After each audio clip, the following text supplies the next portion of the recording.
torture. You said you experienced torture. Of course, 5 years, 7 months is the common knowledge. When you were in prison. I was in Ikoyi prison. Yes. I was in Kirikiri prison. Yes. I was in Kuje prison. Yes. That is for 9 years, 8 months put together in this. The remaining 5 years, 2 months are in numerous parts of Nigeria, and it was horrible. You were. I leave it at that. It was extremely horrible. You know, I just spoke to someone. Was Franco Menka part of your strike team? No, he wasn't. He wasn't part of your strike team? Magazines wrote he was part of it. He was the commander of security group of military intelligence. Even Franco Menka, I think, let me talk for the first time about him. I think people took advantage of many things to do with him. This officer was misrepresented, but being a commander of security group, I know he was bound to have enemies. Being a commander of security group, he was part of investigation teams of panels. So all those those who were investigated, all their families will hate him. The propaganda that run about him is untrue. Listen to me carefully, listen. I know you may find it difficult to hear this from me. Omenka Frank is an exceptionally gifted person, knowledge. He's recognized by many countries within their intelligence community where he went to serve in courses. Right now, he is a consultant to many countries. The question here is, who is he and why can't we utilize what he has? But you see, his own, I see it this way. If I had also left Nigeria and didn't stay, the propaganda that was to come would have enveloped or cemented facts from coming out. We stayed, I suffered. Thank God I have survived. You don't know. From 2013 to 2019, I succeeded in removing 5 ions out of my body. I still have 1 left on this leg. How did I get them? Do you know the brutality in the torture I went through? Do you know today there are people who were told to kill me? They are with me today. They have seek for forgiveness. We have come back together. I never knew them before. But they are the ones told to torture me. Do you know today, from the memos I will write in future, as at 2013 when I regained my freedom, what I knew was that the go-ahead to kill me was 11 times. But from that time till now, from the confessions of many of those, I knew I was moved to places, I was beaten, I was thrown, hanged upside down. That's where I got many of the injuries on me. But some of them are confessing today. And I have forgiven. And we'll write that so that that will not happen tomorrow. So there are 18 times go ahead to kill me. It was 18 times in 15 years. You said 11. How did I survive 11 or 18? 18 now. Okay. As at 2013, what I knew directly with what I went through was 11 times. From that time till now, from numerous confessions of professionals here with me, is now put together 18 times. Who wanted to kill you? No, you said you have been following events of me. You also listened to a Puta panel, correct? All I want to is to wait. When Supreme Court finish and give their verdict, there is a memo. I have done volumes 1 and 2 already. Nigerians will understand that. You've already written the book? Yes, I have already 2 volumes. Okay. So if Supreme Court finish, the 3rd volume will be out. You know the essence of the book? No. Is to teach lawyers, police, citizens, armed forces, the games that makes Nigeria. Why the legal wheel of cycle grinds very slow with those they hate, and it grinds faster to selected people. And where attempts to kill an individual while you are trying him on one hand and you are trying such persons that you hate because you are in executive places. In newspapers, hold on, in newspapers, what newspapers write in the evening, by morning, radios, television will echo it, Yes. and it becomes a subject of discourse on the streets of Nigeria. That has been the game. We know what I thank God Almighty is too painful, because what I went through wasn't on me alone. I have a brother who was arrested 9 times. I have a brother whose house was burnt head to toe. He was only left with a boxer and a singlet. It was his neighbor who gave him a shirt to wear. Thank God he survived, along with his family. I have my father disturbed and tortured till he died. I have my mother who suffered from that trauma. I never came back from prison to meet her. I have 15 years and I saw my parents twice. I was only allowed to see them twice, all for serving this country. And I'm not afraid to look into the eyes of anybody, especially the bigger ones you are talking about. Eyeball to eyeball, we call a spade a spade. We are the type. Humility, simplicity, yes. Care, sense of love, sense of affection to every Nigerian, I understand. But to say, in what we say or what we do, you see traces of cowardiceness. No, it doesn't exist in our dictionary. So I want to ask, because you were charged with a coup by the Obasanjo government. Yes. I was charged with 5 coups in 15 years. And particularly, I believe one of them, they said you were trying to acquire a missile. Stinger missile. Yes, Stinger missile to take down the plane, the president's plane. And in the course of this, you were tortured to try and get information, I guess, to implicate yourself for the other people in this coup, right? I will correct the question when you finish. Okay, when I finish. As CSO, as the creator of the strike force, with the coups that you investigated, did you met out this enhanced interrogation techniques in order to protect your... First, your questions are in 3 folds. First of all, the coup. Second, whether I have tortured anybody. Yes. Third is... It's in 3 folds. No, first was the coup. The coup. Okay, let's finish. Let's finish with the coup. Okay. I was in 1998. The first coup was in October 21st, 1998. I just saw people. I was in the division headquarters along with the GOC, along with the military police officers and other core services in trying to promote the operational room of the division. And I was spending my money helping that.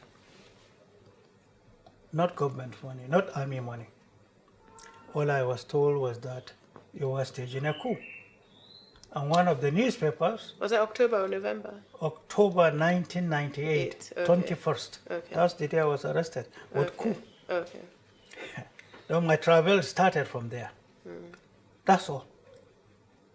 Coups upon coups upon coups, but let me come to that one. Like I said, I was charged for coups 5 times. On one of the occasions, I was kept underground. I didn't know newspapers or magazines in Nigeria were saying I was staging a coup. I didn't know. I was totally disconnected from the world. People, even those coming to give me food, used to come with masks. And they'd throw gari and a cup of water for me per day. So I had no human to talk to. So when they took me to one of the panels, and they were talking about coup, at the end of the day, I said to them, name the names of the spirits that were discussing the coup with me underground. But already Nigerians were saturated with news. I was staging it. No, it's a sensitive question I want you to hear. Don't be in a hurry. I came. At the end of the day, some members of the panel, quietly, I beg you, I know they told us to implicate you. Some are my seniors, some my mates even. 2 of them at that time, I can remember, were my juniors. It came to pass. When I was in prison, I was there quite okay. We were flowing along with the laws of the prison, and I was helping them to reform the prison because of what we saw is something that some of my books will carry in future. The roads in prison, the games between the law, the courts, the police, and the prison. This is something Nigerians should know. and how the sons of the poor are there in prison with names not their own. People are caught for marauding, but the sons of the rich who found themselves there will now be removed. And then they will have this one beaten to coma and will be compelled to answer the name of that person they removed from prison. There are many, because their parents are poor. They will be there to languish until they die in prison. Are you aware? I saw that. And I began to fight reformation, removal of some of them. There are so many lawyers we work with, so many, and I can never thank them enough. So here, I was told, I was arrested. From prison? It took them 3 days, I think. It was me who submitted myself, not that I was arrested, because the entire prison stood up. And I had to beg and beg them to, because they blocked the way for me to submit myself. It was in this process they said I was staging a coup. Then I was taken by force. 3 days, I found a way. I now was able to have convinced them, please wait. Let me go and hear and come back to tell you. So when I went to get, I just submitted myself on my own. And I had to abuse them. Ask me why I abused them when I went to the gate. Why? You want to arrest me? You don't have to bring soldiers and police with arms inside the prison. All you have to do is very simple. We want to see you in the officer in charge office for an issue. While I'm there, ask me to follow you. But there, they cause friction. You see, bad management. See the number of soldiers, the number of ratings they brought from the nearby Navy barracks, the number of police they brought. Too many. That's why I saw one of the commanders who happened to be my juniors. I said, you have lost your bearing. You are no longer reliable. You have to use these numbers to arrest one person from prison. I told him that, and I abused him. I said, if this is the state of your conduct today in professional standing in Nigeria, then I'm afraid. I said this. I said this. You think they're afraid of you? They were afraid of me.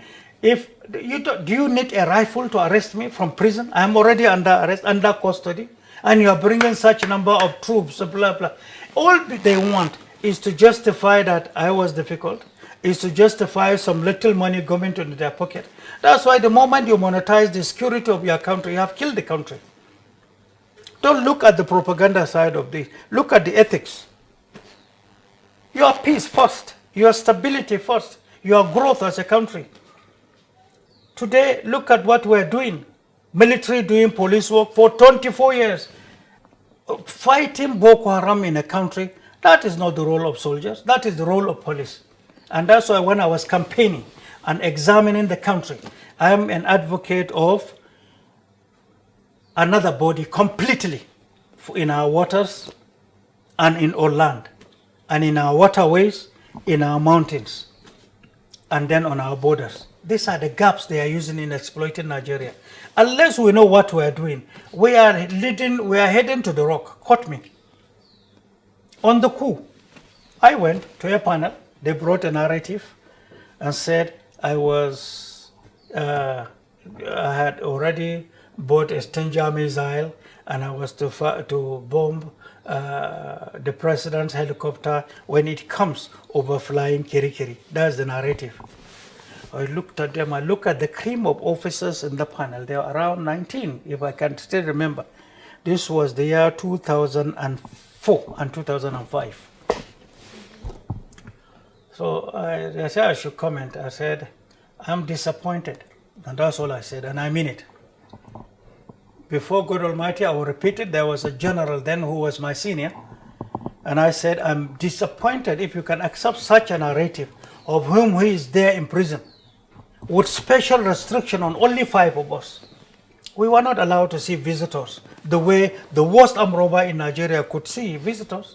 I was entitled and restricted to 5 people per day, including those who bring food to us, including lawyers. If you minus that, then we're entitled to 3 visitors. And you must bring 4 passport-size photographs to see us. The armed robber is just open. Whosoever wishes to see him was allowed according to the provisions of the law. And he can see people as many as time permits. Who were the 5 of you? Mohammed Abacha at that time, General Bamai, Colonel Jibrin Balayakubu, former administrator of Zamfara, CP Lambaba, Rabolawal. We all serve this country. Keep that. They said I bought Stinger missile. The simple question I asked them, what is Stinger missile? Do you have that in your inventory in Army, Navy, or Air Force? They looked at themselves. Where did I buy it from? And thank God Almighty, some of us, when we see any new innovation with the military hardware anywhere, we want to know. That's why continuous reading is mandatory if you have to be in the profession. I say, okay, where did you get it from? The Stinger missile is a soft skin missile. It's surface to air, correct? Mm-hmm. And one of them said no, so it's air to surface. I say, you see, so within yourself there is a problem. You don't have it in the Army, you don't have it in the Air Force, you don't have it in the Navy. How did I get it? I know. What is the procedure of buying Stinger missile? And how many people can operate Stinger missile to be able to fire? If you have arrested me out of prison alone, where are the remaining ones? To fire one single one, it requires 4 people active. Where are the 4 people? Then I say, okay, keep that aside. How do you preserve it so that it will not explode? You remember the Ikeja cantonment episode? That is even a conventional bomb that can withstand pressure. This is a soft skin missile that can erupt under a certain temperature. It's not sold to countries. It's sold if there is war and if you underwrite. And UN Security Council must approve of it. And once one is missing, the airspace of that country stands to be shut until it is discovered. Okay, in your narrative, you didn't even think deep. You said that is what I bought. Okay, from who? They say I bought Tokumbo from Benin. How can you be talking something that even kindergarten children cannot talk about? Yet you told the whole world Mustapha staged a coup. There is the judge, Justice Danabuto, who was the judge then of Court 3, Federal High Court. Whenever the matter comes, you could see the worries in him. That's a judge who had the versatility in knowing so much. I couldn't believe that government agencies could come with such narrative. That doesn't make sense. But to the knowledge of people, other than the fact that I am privileged now to talk, people believe I staged a coup. But let me tell you with all sense of humility, if me were to stage a coup, even if I'm there in the grave, if the concept comes to say it is coup, I'm not going to fail. I'm not going to allow you the latitude to arrest me. We either succeed or we'll die in the process. I'm that type of person. If I zero my mind, it is coup I'm going to do, definitely there will be shaking and we'll do it. You can kill me in the process. That's another thing entirely. But if we agree to do, we will do. And that is the way we are. I go to bed very well. If you want to fight me, fight well. If I stand to defend myself, first, the laws of the land are there. But where I am physically and directly challenged, I will fight through with whatever I can utilize to defend myself. But what they don't understand is the fact that if you are a Nigerian, if you know people, if you have worked with people, if you have done good to the people, if they are stretched over a period of time, they do not know the number of lives you have touched. So they don't know your followership. They touch life, they led Nigeria yesterday. We are in the process of doing what we are doing. That is to say, we all have people, correct? Yes. I'm not boasting. But let it be that one of them will make the mistake of hitting my finger tomorrow. And I am afraid of what may snowball. I am being blunt and truthful. So if someone comes for you, you're ready? I don't care, you try. If you succeed, have a nice day. I go to anywhere, I drive myself to anywhere, no matter the distance. Ask those all around. Anywhere you see me driving alone. I have no grudges against anybody. But there's something we need to go back to. Right? Strike force, CSO. Yeah, that's why I said your questions are emphasis. We're finished with the coup. Yes. Are you satisfied with the coup? I'm satisfied. The issue of strike force. Yes, and the issue of... So, No, you know, there is a question we have not answered. Yes, is if somebody believes, if you believe somebody was planning a coup against Abacha, which you did at multiple periods of times, utilizing the strike force, would you used enhanced interrogation techniques? Definitely not. Techniques, let me tell you this. You said definitely not. Yes. You did not torture. Who have I tortured? Oputa panel came. Yes. There's only Pastor Ogboru who said I should say I didn't beat him. I ordered soldiers to beat him. I said it to Oputa panel. The whole world has heard me, and I challenge any other person. To 21st December 1997. 21st December 1997. Where were you on that day? Where were you? By that I mean Abuja, Lagos. I was in Abuja. You were in Abuja. I was in Abuja. There's an alleged coup on that day. Yes. Which everybody working with General was arrested. Yes. Did you see Professor Odekunle on that day? Yes. Where? In front of the head of state office. That's Villa, House of Villa. Yes.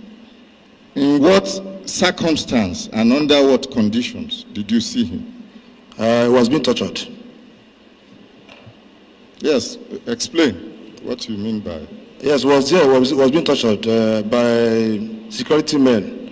Then I saw one of the late head of state son with this electric. We have given an undertaking that we will not mention. He was tortured by the electric prod that day, and I was there. Yes, when you say tortured, can you explain briefly? When you say torture, he was tortured. Explain the components of this torture, if you know. They used electric prod on him.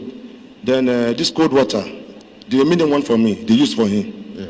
Then they did this security men beating, slapping, all sorts of things, which they did to me too. On the day that ex-Lieutenant General Dia was allegedly arrested, he was arrested in your house. Double. Thank you very much.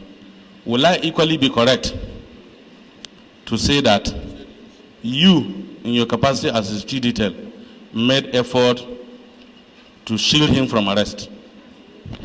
My Lord, I...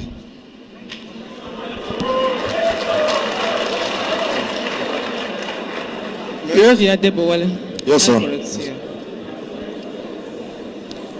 You stated in your testimony a while ago that you witnessed the torture of Professor Odekunle. Yes. And you were also tortured alongside the professor. By the grace of God. Yeah, you used the words they. Who are these they who tortured you? Do you remember? Anyway, for me, I was being handled by the OC, that's Major Mustapha. He handled me. Take it coolly. Yes. You were handled by who? Major Mustapha himself. Major who? Major Hamza Al-Mustapha handled me by himself. Okay, he alone handled you. Yes. Thank you.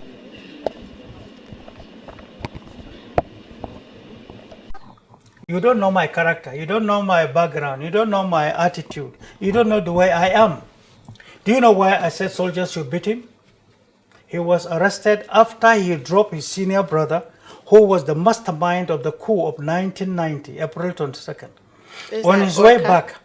Yes, Okaku. Okay. On his way back, custom officers, immigration officers followed him. He was driving a prelude raid. That's how they were able to arrest him. But before they could get to the brother, he had already crossed into Benin and left Nigeria. So they brought him.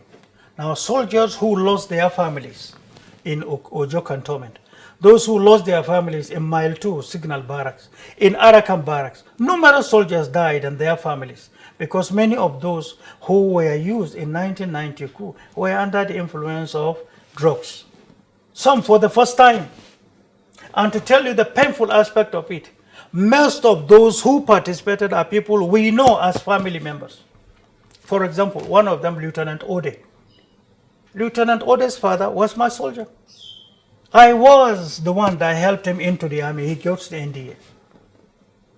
He was staying in my house. My car was used as part of the coup. How did he use it? He will come and borrow it. I'll be in the office. That is how much I've admitted him as a younger brother.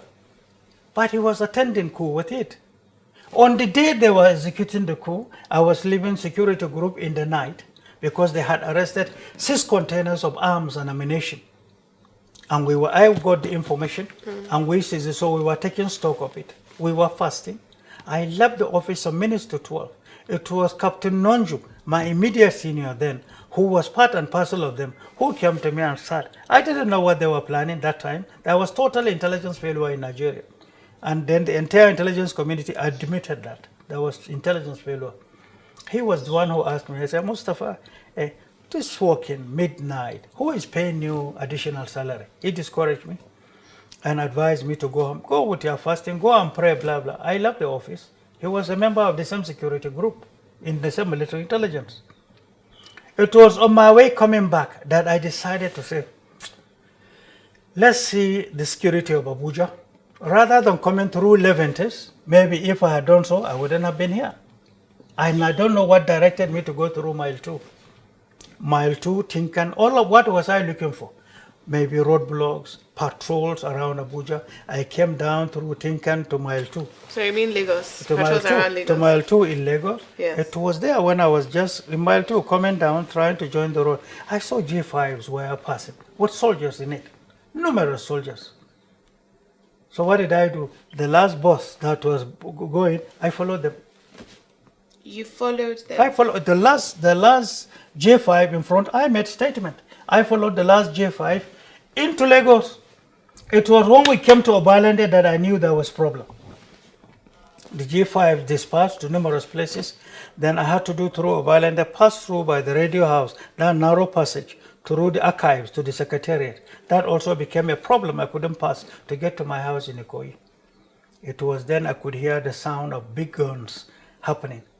When I was passing, I had already seen somebody dead in white cloth, only for us to discover at a later, the next day, that it was the body of the ADC to the head of state, General Babangida.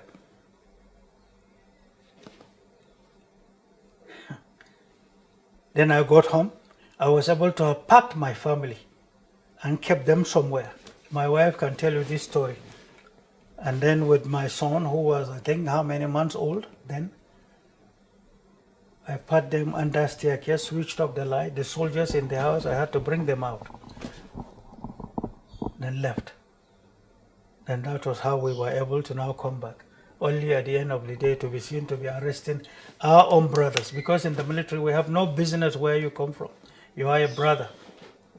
I don't want to know your tribe. I don't want to know your religion. We are all soldiers. We are all one family defending the country. You have no business asking anybody his tribe and state. That's how we should be. And that is what is expected of us. That's why the likes of Emperor, Captain Emperor, we were in the NDA together.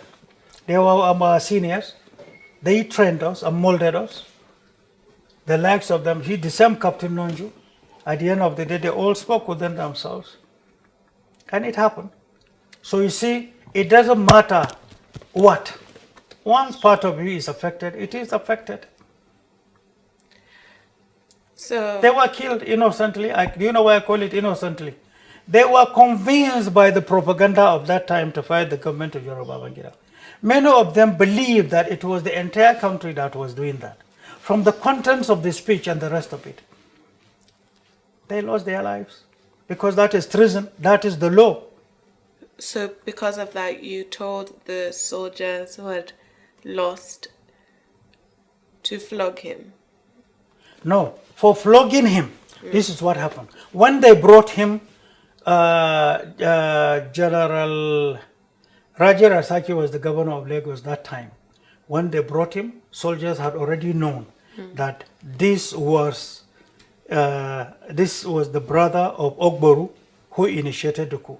Having lost their families, they removed bayonet from different barracks. They want to butcher him.